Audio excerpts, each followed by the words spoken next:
Good morning, students. We have started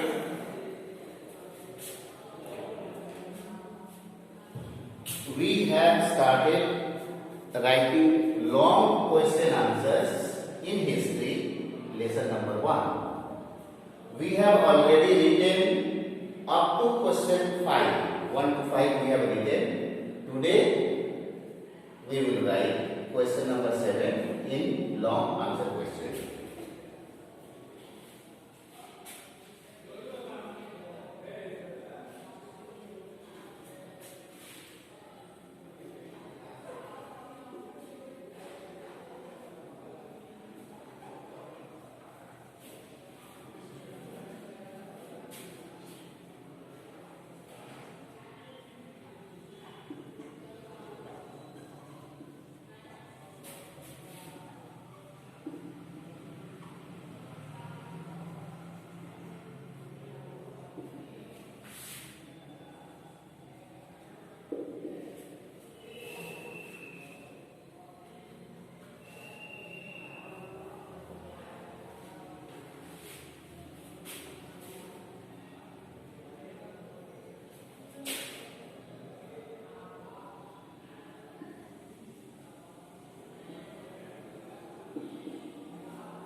Question number 6 is how have the geographical features influenced the history of India? Answer is Indian history is greatly influenced by its geography. India is surrounded by seas on three sides. It is protected by the Himalayas in the north. Long coastline developed the trade relationship with other countries. Cities developed on the banks of rivers. So we can say that geography has influenced Indian history. You can write in your copy. Next two question is horse question. Horse question you have to write in your pair copy and I will check them afterwards. So question number 7 and question number 8 is hot question. You will write in your copy. Okay, thank you very much. Today all question answer of lesson 1 is completed. Now we will start reading chapter number 2. First of all, write all this.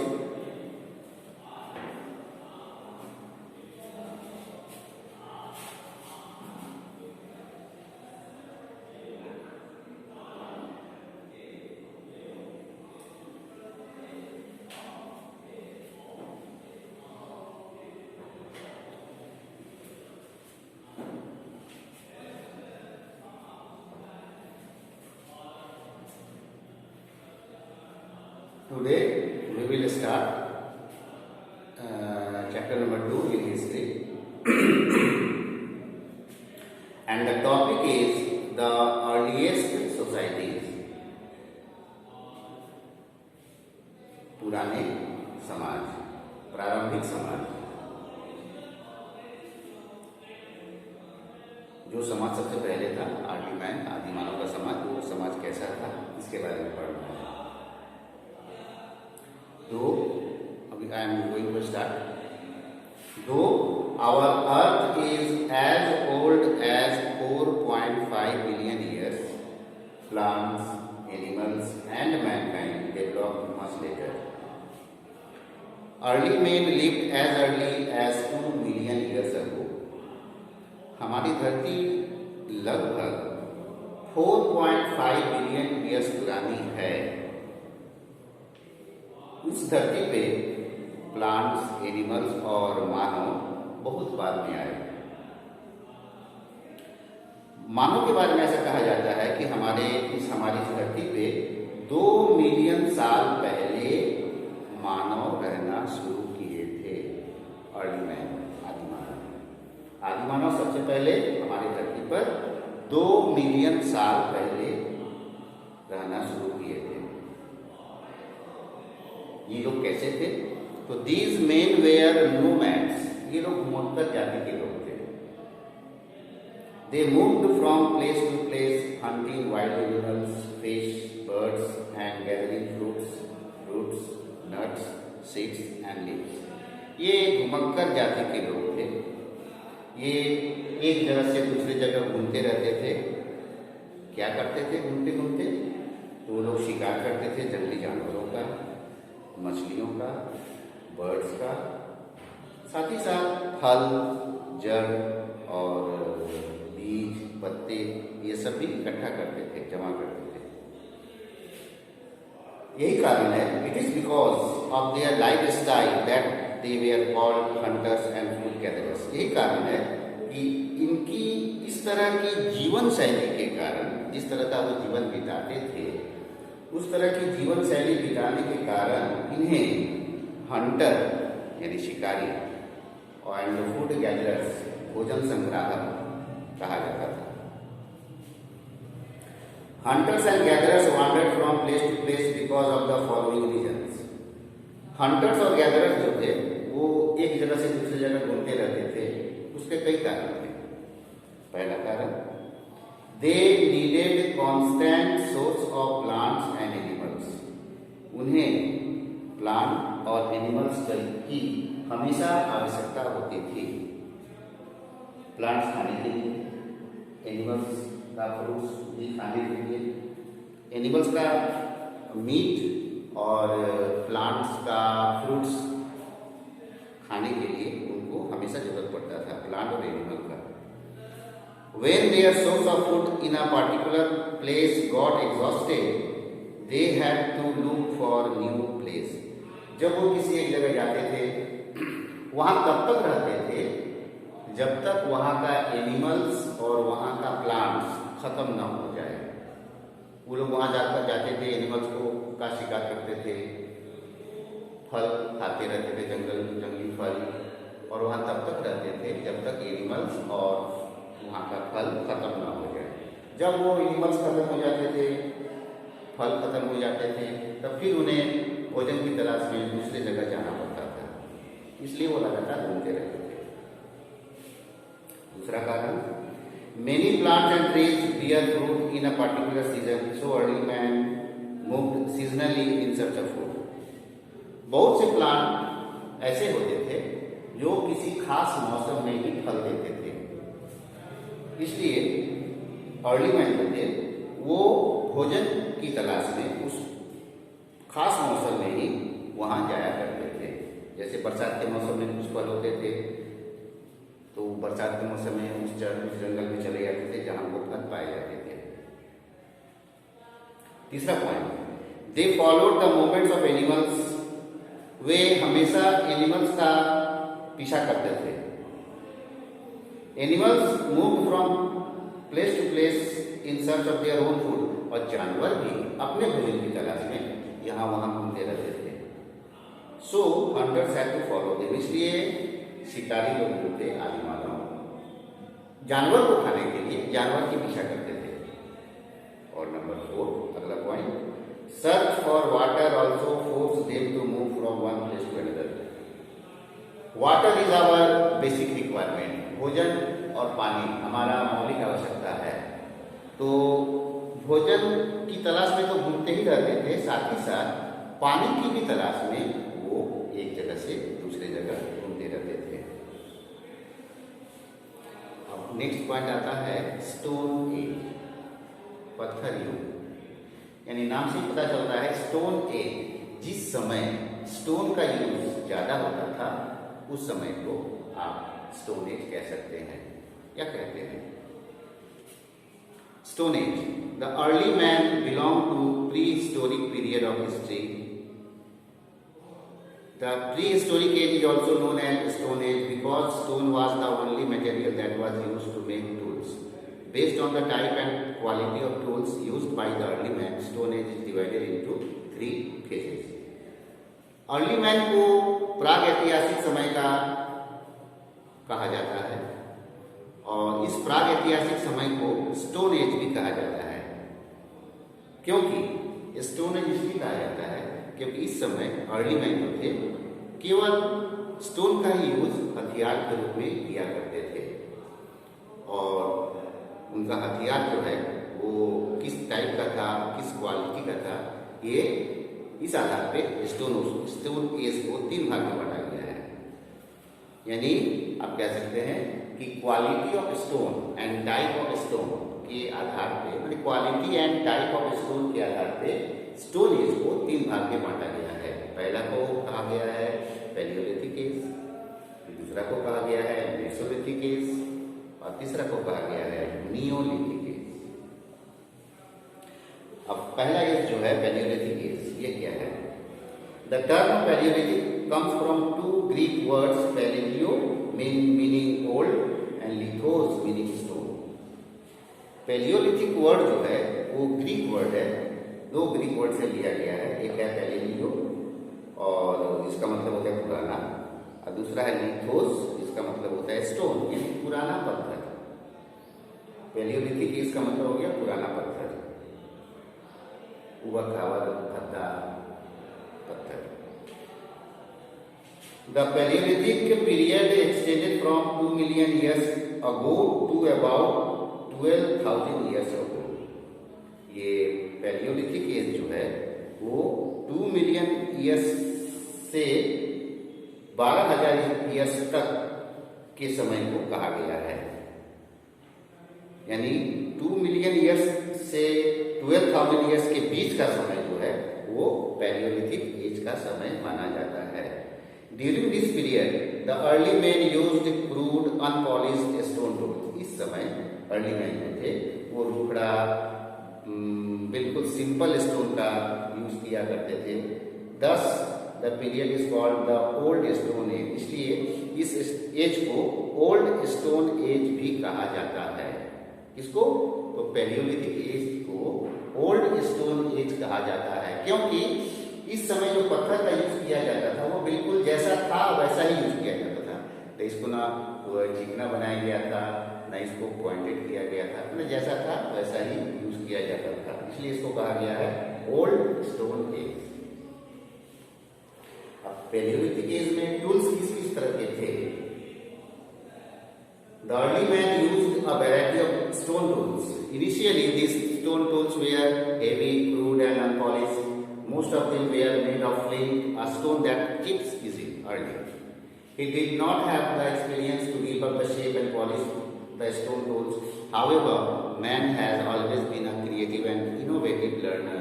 So, during the long stretch of Paleolithic period, there was a definite improvement in the quality of the tools. Thus, the archaeologists further subdivided the Paleolithic period into lower, middle, and upper Paleolithic age.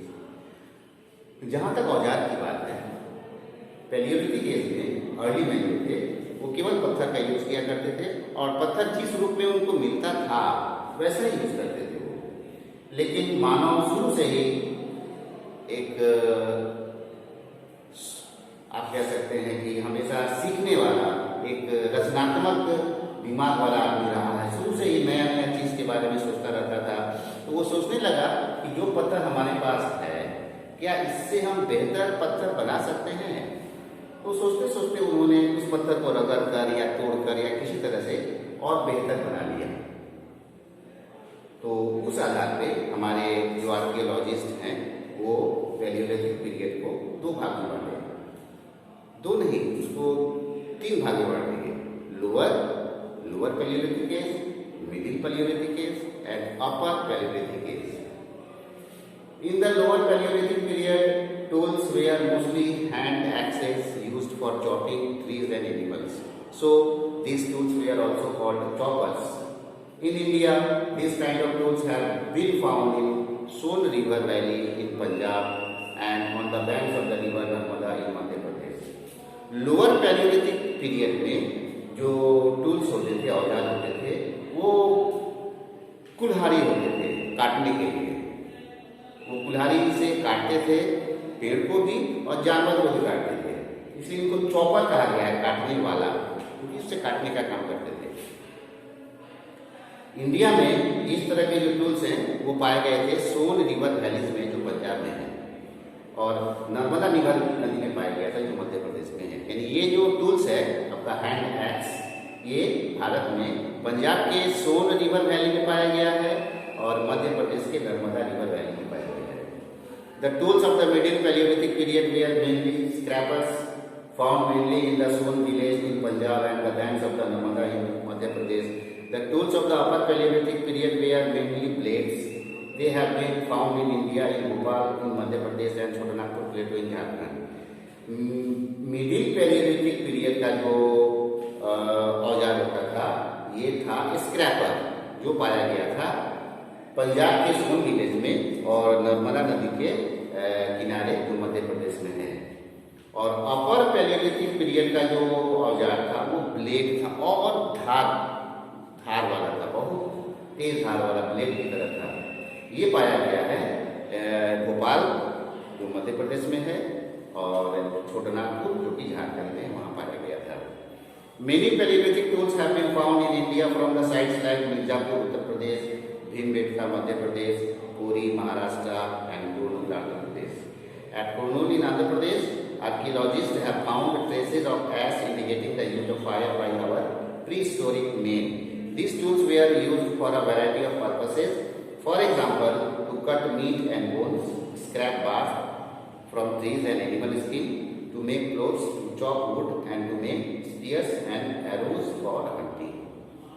बहुत सारे Palaeolithic tools जो हैं वो भारत में पाए गए हैं बहुत जगह पर। उत्तर प्रदेश के मिर्जापुर में, मध्य प्रदेश के भीमबेटका में, महाराष्ट्र के बोरी में, आंध्र प्रदेश के कुर्नूल में। कुर्नूल में आंध्र प्रदेश के कुर्नूल में हमारे जो आर्कियोलॉजिस्ट हैं उनको कुछ राख टाइप का भी चीज पाया गया है। जैसे आग को जलाने के बाद जो राख बचता है वो राख का पता चला था। इस राख को देखकर उन्होंने बताया कि इस समय के लोग यानी पैलियोलिथिक टूल्स, पैलियोलिथिक एज के लोग, अपर पैलियोलिथिक एज के लोग आग का यूज करते थे, क्योंकि बिना आग का राख बनेगा नहीं। तो चूंकि राख पाया गया था तो उन्होंने इस बात को साबित किया कि अपर पैलियोलिथिक एज के लोग आग का यूज करते थे। और ये जो औजार थे, टूल्स, इसका यूज करते थे वो लोग मीट को काटने के लिए, हड्डी को भी काटने के लिए, पेड़ के छाल को निकालने के लिए, जानवर के चमड़े को भी निकालने के लिए इस टूल्स का यूज करते थे। इसके अलावा कपड़ा बनाने के लिए भी, लकड़ी को काटने के लिए भी, भाला बनाने के लिए और तीर बनाने के लिए, भाला और तीर का यूज ये लोग शिकार करने के लिए करते थे, इसके लिए वो इसका यूज करते थे। ठीक है, हम लोग आज यहाँ तक पढ़ लिए हैं। नेक्स्ट क्लास में हम लोग आगे पढ़ेंगे, यहाँ तक आप चिन्ह लगा लेंगे। We have completed up to page number 21, lesson 2, page number 21 in history. Next day we will start after this topic. Thank you very much.